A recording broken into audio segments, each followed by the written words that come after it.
Hello and welcome dear student. अगला topic है discussion का आज मैकेनिकल एनर्जी।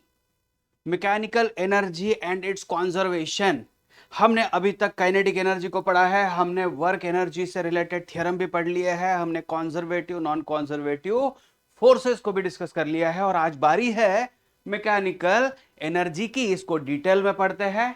चलिए शुरू कर देते हैं। यहां पर मैकेनिकल एनर्जी का मतलब क्या होता है, तो बहुत ही सिंपल शॉर्ट वर्ड में देखा जाए, शब्दों में देखा जाए तो sum of kinetic energy and potential energy. Mechanical energy क्या होता है बच्चों? It is sum of kinetic energy and potential energy. ठीक है, तो मैकेनिकल एनर्जी को मैं ई बता दूंगा।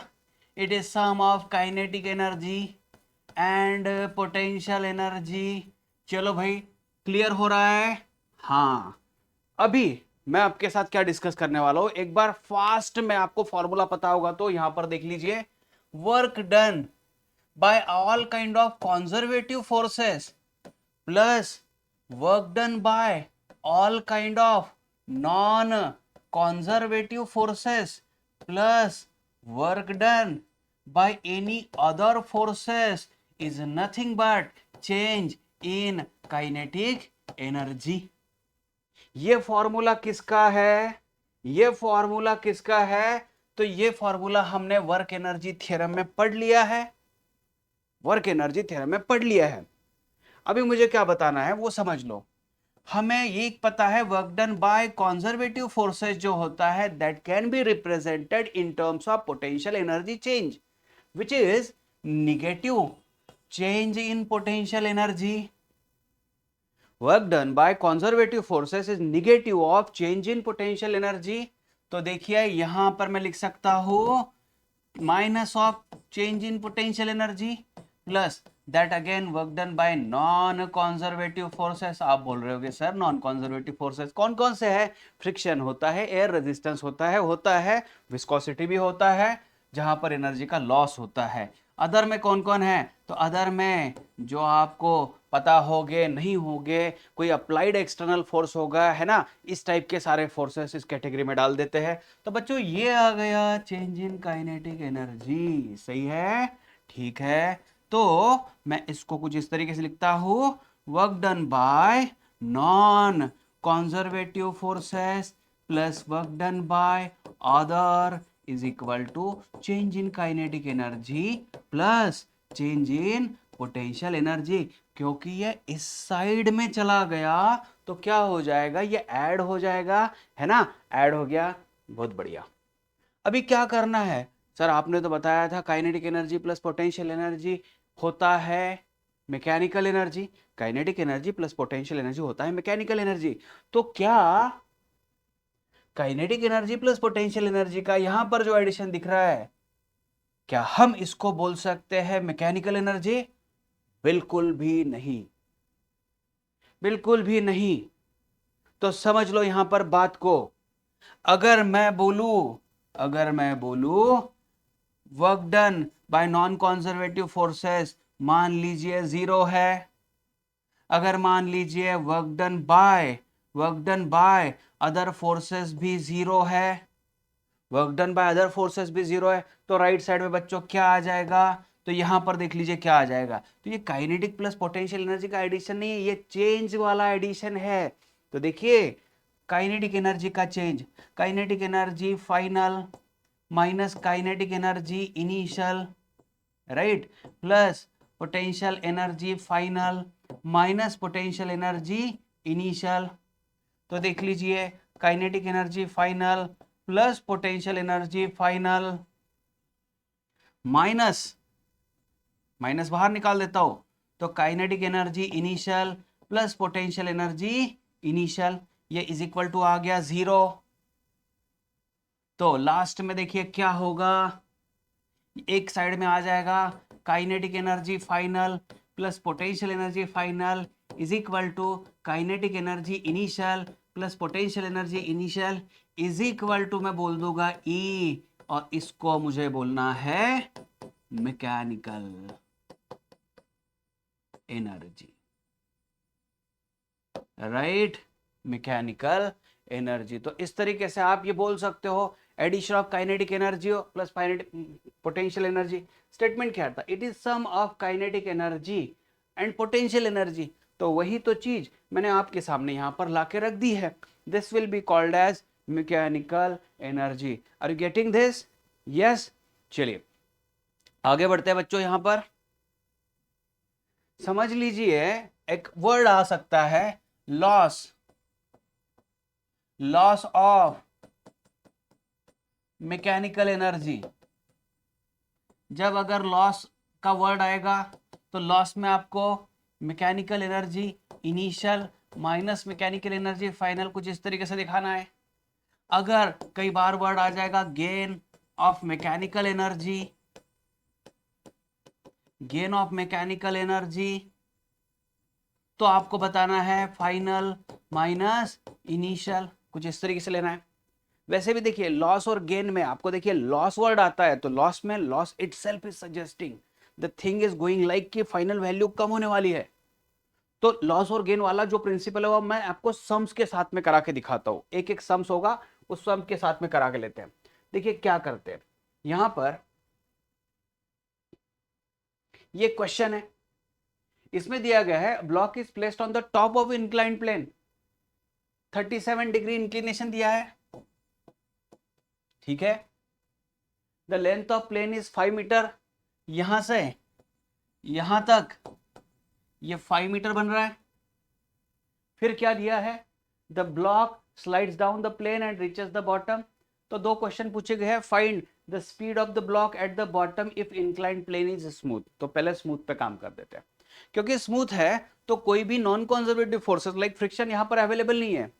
तो मैं बच्चों क्या सोचूंगा? मैं ये सोचूंगा कि किस तरीके से ये ऊपर से नीचे आ रहा है। तो ये नीचे क्यों आ रहा है? Because of gravitational potential energy it has. तो आपको एक सीधी सी चीज पता है, जैसे हम लोगों ने कॉन्जर्वेटिव के बारे में बात किया था जिस समय, तो हमने उस समय ये बताया था कि देखो ये जो ब्लॉक है, ये ब्लॉक इससे इस लेवल से इस लेवल तक आने वाला है। देखिए कहीं भी जाए, यहां से यहां तक जाए कोई दिक्कत नहीं है, लेकिन आपको लेवल का पता चल रहा है तो लेवल में डिफरेंस इतना ही बन रहा है।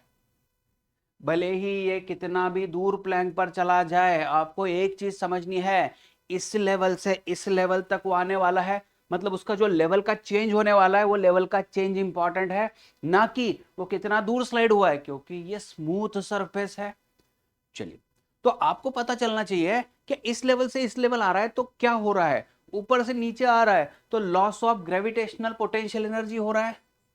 Loss of gravitational potential energy हो रहा है। तो मैंने ऑलरेडी लॉस का वर्ड इस्तेमाल कर लिया। तो ये कितना है? तो मैं यहां पर h लिख देता हूं। तो दो लेवल के बीच का डिफरेंस h अगर है तो लॉस हो रहा है mgh इज इक्वल टू, तो ये लॉस किस में यूटिलाइज किया गया?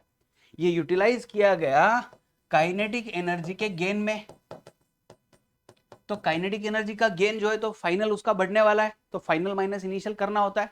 तो इनिशियली तो ये रेस्ट में था, है ना, तो इनिशियली रेस्ट में था, तो आप डायरेक्टली बोल दो half of M V square.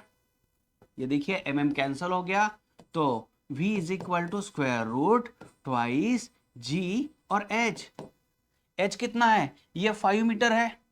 और देखिए हम लिख सकते हैं sine 37 is equal to opposite divided by that hypotenuse.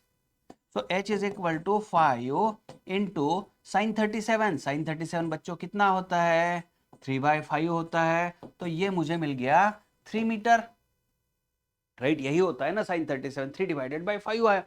तो मेरे पास नंबर मिलने वाला है स्क्वायर रूट 2g की वैल्यू में 10 मान के चलता हूं, और h आ गया बच्चों 3। तो रूट में आ गया मेरे पास 60।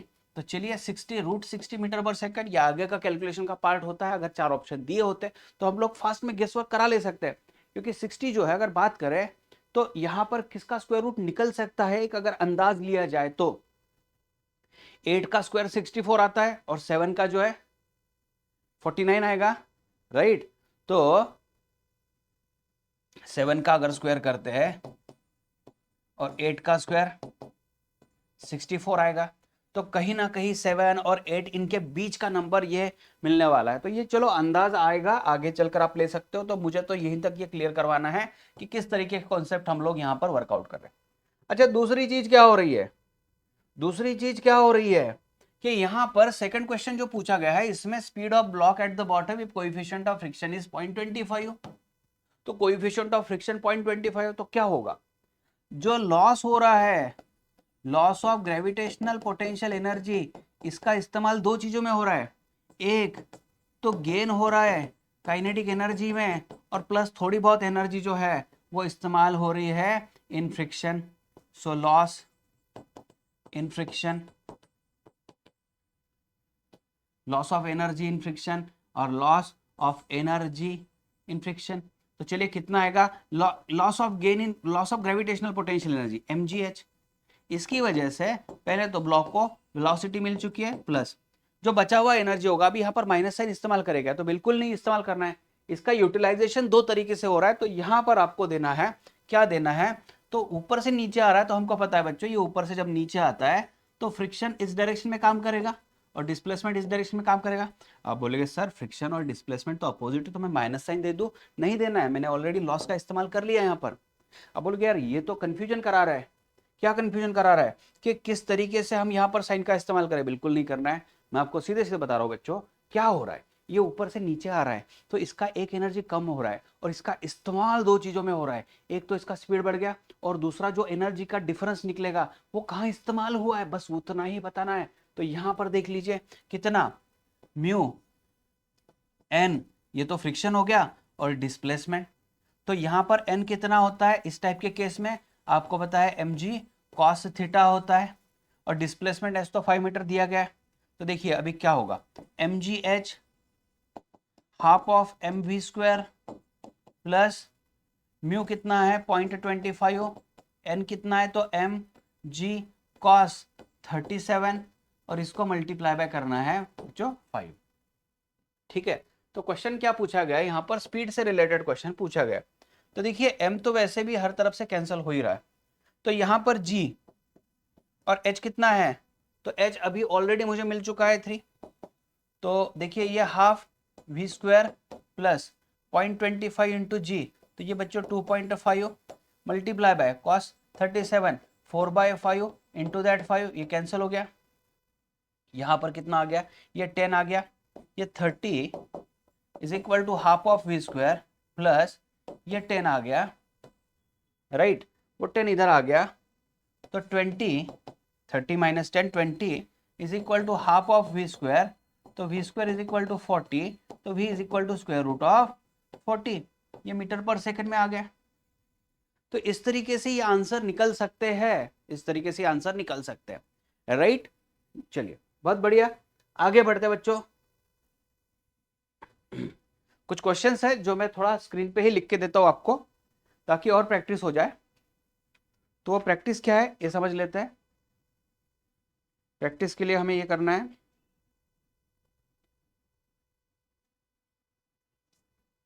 यस, तो क्वेश्चन यहां पर करा लेता हूं। चलिए एक क्वेश्चन ऐसा है, कुछ इस तरीके से डायग्राम है,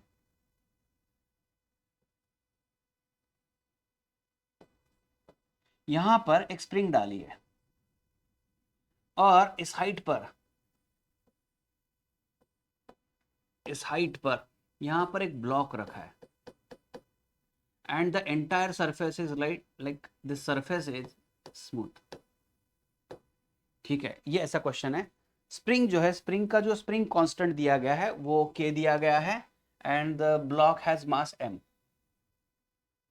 तो question is about right maximum compression of spring, हमको निकालना है मैक्सिमम कंप्रेशन ऑफ स्प्रिंग।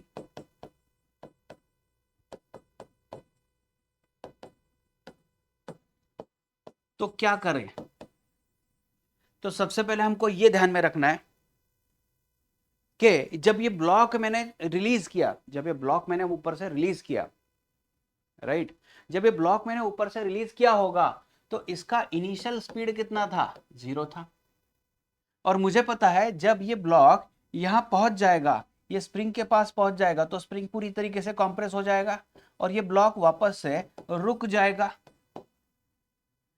पहली स्टेज में जब ब्लॉक मैंने छोड़ दिया था, जब मैंने छोड़ा है तब से ब्लॉक अगर बात करूं तो यस जब मैंने उसको ब्लॉक को छोड़ रहा था तो वहां पर देख लीजिए इनिशियल स्पीड 0 था, और जब रिलीज कर दिया वो नीचे आ गया। नीचे आने के बाद जब स्प्रिंग को कोलिजन करेगा तो उसके पास एक्चुअली काइनेटिक एनर्जी था, तो काइनेटिक एनर्जी का वापस से कन्वर्शन हो गया। यहाँ पर स्प्रिंग ने खुद के पास एनर्जी स्टोर करवा के रख ली और ब्लॉक को रोक दिया। तो एक चीज तो इतनी समझ में आ रही है कि यहाँ पर loss of gravitational potential energy है, इसका इस्तेमाल कहाँ हुआ?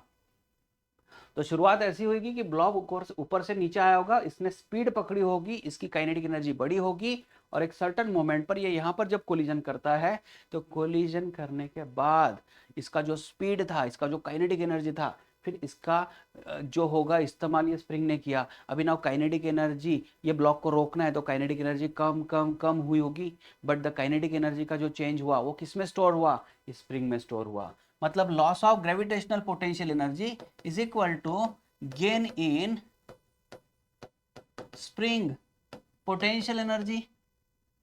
तो loss of gravitational potential energy mgh, क्योंकि इस लेवल को ये क्रॉस कर रहा है, आगे तो ये स्मूथली हॉरिजॉन्टली जा रहा है, is equal to half of K X square. तो देख लीजिए X square twice of mgh divided by K, तो x की वैल्यू बच्चों आ गई है स्क्वायर रूट में twice of mgh divided by K.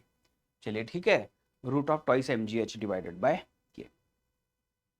चलिए नेक्स्ट क्वेश्चन कैसे है वो उसको नेक्स्ट क्वेश्चन को करवाते हैं। यस, तो नेक्स्ट क्वेश्चन कुछ इस तरीके से बच्चों, एग्जांपल के तौर पर ही मैं ले रहा हूं। तो यहां पर एक स्प्रिंग है,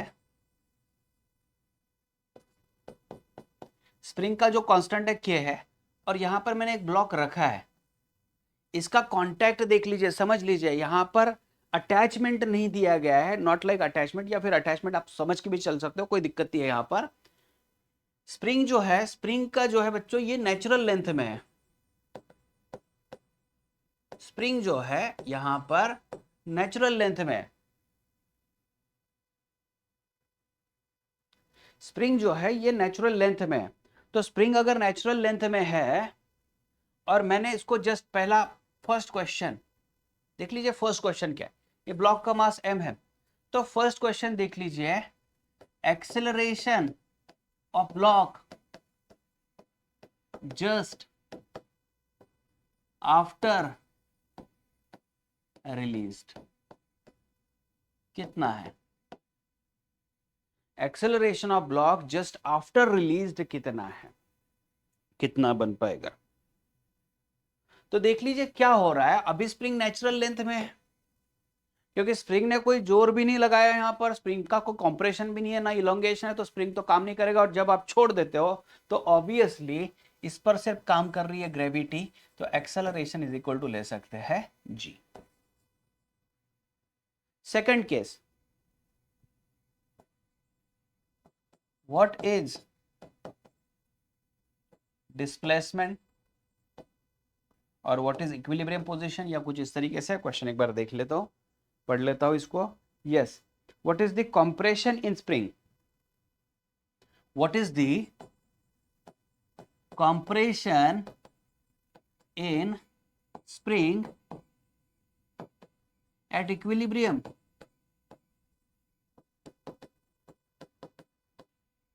What is the compression in spring in equilibrium, कितना है? तो इक्विलिब्रियम में क्या होता है देख लीजिए, ये ब्लॉक यहां पर था, जैसे ये नीचे आएगा यहां तक आएगा, स्प्रिंग कंप्रेस हो चुका है। यहां मान लीजिए ये x नॉट से आगे आया ब्लॉक। तो इक्विलिब्रियम का मतलब क्या होता है बच्चों, समझ लो। इक्विलिब्रियम में आपको लेना है net force is equal to 0, ये तो इक्विलिब्रियम वाली कंडीशन हो गई है। नेट फोर्स इक्वल टू 0 मतलब क्या है? तो इस पर काम कौन कौन कर रहा है? अगर आप देखोगे तो इस ऑलरेडी ब्लॉक का जो वेट है वो नीचे की डायरेक्शन में है, और हमें एक चीज पता है, जब ये कंप्रेस होता है तो स्प्रिंग जो है, स्प्रिंग इस ब्लॉक पर फोर्स जनरेट करेगा, स्प्रिंग फोर्स, क्योंकि इस ब्लॉक ने स्प्रिंग को नीचे ढकेला, तो स्प्रिंग में जितना चेंज हुआ है उतना एक अपवर्ड डायरेक्शन में फोर्स के एक्स नॉट जनरेट होगा। तो एक ऐसी सिचुएशन आएगी जब ये जो स्प्रिंग ने फोर्स डेवलप किया है वो फोर्स और जो ग्रेविटेशनल फोर्स है वो दोनों इक्वल हो गए। तो हम एक बात बोल सकते हैं यहां पर mg must be equal to K X not. So therefore X not can be equal to mg divided by K. तो ये सिचुएशन यहां पर मिल जाएगी। ये हो गया बच्चों कंपैरिजन। अच्छा, थर्ड क्वेश्चन क्या है उसको भी देख लेते हैं। थर्ड क्वेश्चन इन्होंने बताया है what is the maximum compression in spring. Third question ये है कि what is maximum compression in spring, क्या दिया जाए। तो मैक्सिमम कंप्रेशन कितना दिया जाए, कैसे दिया जाए। तो देखिए क्या करना है यहां पर मैक्सिमम कंप्रेशन पर। तो ऐसा समझ लीजिए कि शुरुआत में जब ब्लॉक यहां पर था इनिशियली, तो ब्लॉक का इनिशियल स्पीड था 0, और जैसे जैसे ब्लॉक नीचे आया ये ब्लॉक इसको स्प्रिंग को कंप्रेस करा रहा है। यहां पर नेट फोर्स भले ही 0 हो गया होगा, लेकिन because of the inertia the body was trying to remain in the state of motion, ये नीचे और जाएगी। तो नीचे जाने के बाद एक स्टेज ऐसी आएगी कि स्प्रिंग इतना कंप्रेस हो गया है कि इस ब्लॉक को यहां पर वापस से इसने रोक लिया है। तो फाइनल वेलोसिटी बच्चों कितना आ गया, 0 आ गया। अभी समझ लीजिए ब्लॉक यहां से यहां तक x डिस्प्लेसमेंट करता है, यहां पर x से नीचे आया क्योंकि स्प्रिंग का नेचुरल लेंथ ये था, और ऑब्वियसली अगर बात करें तो ब्लॉक ऊपर ही था, वहां पर x डिस्टेंस पर, ये ऊपर के डिस्टेंस पर इतना स्प्रिंग का जो लेंथ है, यहां पर ब्लॉक था तो वहीं पर ब्लॉक रखा था इनिशियली। अभी ब्लॉक यहां पर आके रुक गया, तो आप क्या कह सकते हो, loss of gravitational potential energy equal to gain in spring potential energy. क्योंकि यहां पर देख लीजिए वेलोसिटी 0 हो गया तो काइनेटिक एनर्जी का कोई रोल नहीं बन रहा। तो ये बच्चों आ गया mgx, और ये कितना, half of K X square. इतना स्प्रिंग के पास एनर्जी बन गया है, स्प्रिंग ने पोटेंशियल एनर्जी स्टोर किया। तो एक्स स्क्वायर सॉरी mg, हाँ mgx ही आएगा ना, राइट, करेक्ट है mgx। तो एक x कैंसिल करवा देते हैं यहां से, एक x कैंसिल करवा देते हैं। तो x इज इक्वल टू बच्चों आ गया ट्वाइस mg डिवाइडेड बाय, ये देखिए x नॉट mg बाय के था, यहां पर आ गया ट्वाइस mg बाय के, राइट। ठीक है, क्लियर हो रहा है। और कुछ क्वेश्चन है इसमें, हाँ। नेक्स्ट क्वेश्चन ऐसा है, find value of acceleration at maximum compression.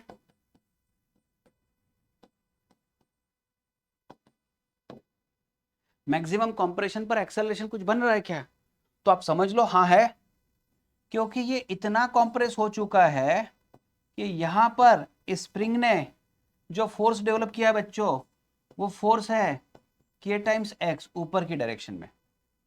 अगर आप बात करें mg की, तो वेट अभी भी mg नीचे की डायरेक्शन में, क्योंकि स्प्रिंग में इलॉन्ग कंप्रेशन बहुत ज्यादा हो गया, तो ये फोर्स भी बहुत ज्यादा ऊपर की तरफ डेवलप होगा, kx, है ना। तो अभी क्या होगा, स्प्रिंग कोशिश क्या करेगा, क्योंकि ब्लॉक तो बहुत नीचे तक आ गया, तो स्प्रिंग के पास पोटेंशियल एनर्जी स्टोर्ड है, तो स्प्रिंग उसको वापस से ऊपर ढकेलने की कोशिश करेगा। Yes, it will accelerate the block in upward direction. तो आप ऐसे लिख सकते हो K X minus M G is equal to that M A. X की वैल्यू यहां से ले लेता हूं मैं, K into twice M G by K minus M G is equal to M A. तो के कैंसिल हो गया, तो m भी वैसे कैंसिल हो जाएगा, तो 2g minus G is equal to A. तो a की वैल्यू बच्चों कितनी आ गई है, g आ चुकी है। a की वैल्यू यहां पर g आ चुकी है क्या, यहां पर देख लेते हैं, राइट। तो एक्सेलरेशन ऑफ ब्लॉक मिल गया मुझे g इन अपवर्ड डायरेक्शन। चलो ये भी क्वेश्चन यहां पर मैंने कवर करा के लिया। यस, आगे क्या है, यस एक बहुत इंपॉर्टेंट क्वेश्चन यहां पर है, चेन से रिलेटेड होता है। चेन से रिलेटेड होता है, मान लीजिए यहां पर एक टेबल है,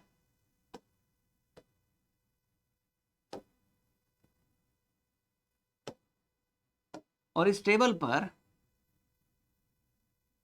स्मूथ टेबल लेता हूं पहले मैं, यहां पर एक बच्चों चेन है, और चेन का यहां पर थोड़ा हिस्सा ना नीचे है, नीचे की डायरेक्शन में। कितना हिस्सा है? तो चलिए क्वेश्चन में पूछा गया है, क्वेश्चन में बताया गया है कि चेन का लेंथ L है, चेन जो है उसका लेंथ जो है बच्चों L है, और इसका जो मास है वो कितना है? M है। चेन का लेंथ L है और चेन का जो मास है M है। और ये जो सेक्शन बन रहा है L/N सेक्शन जो है दैट इज हैंगिंग पार्ट।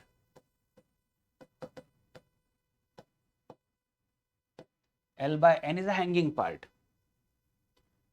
ठीक है। Now chain is released. Chain is released.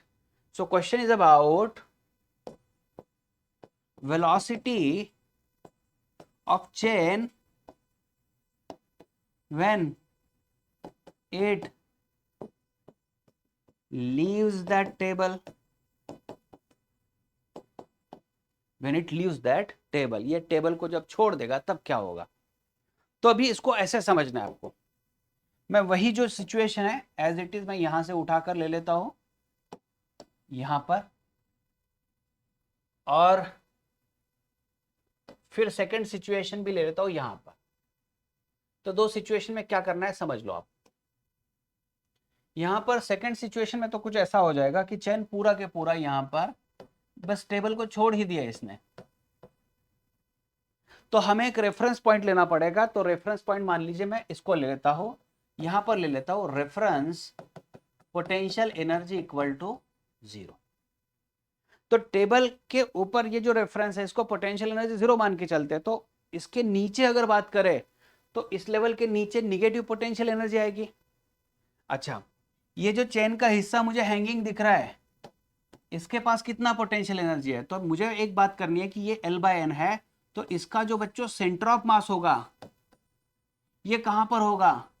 Centre of mass L/2N पे होगा। अगर इसका पूरा लेंथ L/N है तो सेंटर ऑफ मास यहां पर होगा L/2N पर। अच्छा, मास ऑफ हैंगिंग पार्ट कितना है? मास ऑफ हैंगिंग पार्ट कितना है? तो क्योंकि L/N हिस्सा हैंगिंग है तो मास M/N ही होना चाहिए। ठीक है, तो समझ में आ रहा है? यही सिचुएशन यहां पर दी गई है, तो क्लियरली हो रहा है यहां पर सेंटर ऑफ मास है और जो जो पोटेंशियल एनर्जी है तो इसको मैं U इनिशियल बोल देता हूं। तो U initial is minus mg, और सेंटर ऑफ मास कहां? L/2N। तो ये आ गया minus mgl divided by 2n का स्क्वायर। ये इनिशियल पोटेंशियल एनर्जी। क्या किया समझ में आ रहा है? ये जो सेक्शन था L/N इसका मास है M/N, क्योंकि टोटल लेंथ का मास अगर m है तो L/N हिस्से का मास M/N होगा। फिर यहाँ इसका जो सेंटर ऑफ मास है ये यहाँ से L/2N बराबर इसके हाफ में होगा, ये सेंटर ऑफ मास होगा। तो सेंटर ऑफ मास के हिसाब से काम करना होता है, माइनस जो मास है M/N के तरीके से लो, G लो और लेंथ ले लो। हाँ, M/N मास G, और लेंथ कितनी लेना है? लेंथ लेना है सेंटर ऑफ मास तक की। फिर यहाँ पर भी वही करना है बेटा। यहाँ पर देख लीजिए सेंटर ऑफ मास कहाँ पर है? तो L/2 पर होगा। ये पूरा के पूरा रोप का मास कितना है? क्योंकि पूरा के पूरा टेबल से बाहर आ गया तो मास m है। तो फाइनल पोटेंशियल एनर्जी कितना आ गया? माइनस mg और L/2 हो गया। करेक्ट है? तो लॉस ऑफ पोटेंशियल एनर्जी कितना है? लॉस ऑफ पोटेंशियल एनर्जी कितना होता है? तो इनिशियल माइनस यहां पर फाइनल देते थे, क्योंकि loss of potential energy is equal to gain in kinetic energy हो रहा है। तो यहां आ जाएगा लॉस ऑफ पोटेंशियल एनर्जी, तो minus mg/L divided by 2n का स्क्वायर, और ये माइनस और वो माइनस प्लस हो गया। तो mg/L divided by 2 is equal to mg/L divided by 2 common निकाल देता हूं मैं, इसमें 1 आएगा और यहां पर 1/n² आ जाएगा। ठीक है, ये लॉस हो गया। तो यहां पर समझ लो loss of potential energy is equal to gain in kinetic energy. Initially ये तो रेस्ट में था, तो फाइनली इसकी जो वेलोसिटी बनेगी चेन की अभी तो उस वेलोसिटी पर काम करना है, तो लॉस ऑफ देखे M G L by two 1 minus 1 by N square is equal to half of M V square, M cancel हो गया, ये टू भी कैंसिल दिख रहा है मुझे। तो बच्चों v की वैल्यू मिल चुकी है मुझे, v equal to square root of G L inside root 1 minus 1 by N square. तो इस तरीके से इसको सॉल्व करना है, एन की वैल्यू वेरिएबल हो जाएगी, मतलब 1/3 1/4 जो भी दिया हो, तो ये फॉर्मूला हमें यहाँ पर हेल्प करने वाला है। ठीक है, तो ये समझ में आ रहा होगा, ये यहाँ तक तो बच्चों क्लियर हो गया होगा। ठीक है, तो मैकेनिकल पावर के, मैकेनिकल एनर्जी के बारे में बस इतना ही। आगे का लेक्चर जो होगा वो मैकेनिकल पावर पर हम डिस्कस करने वाले हैं। Thank you very much.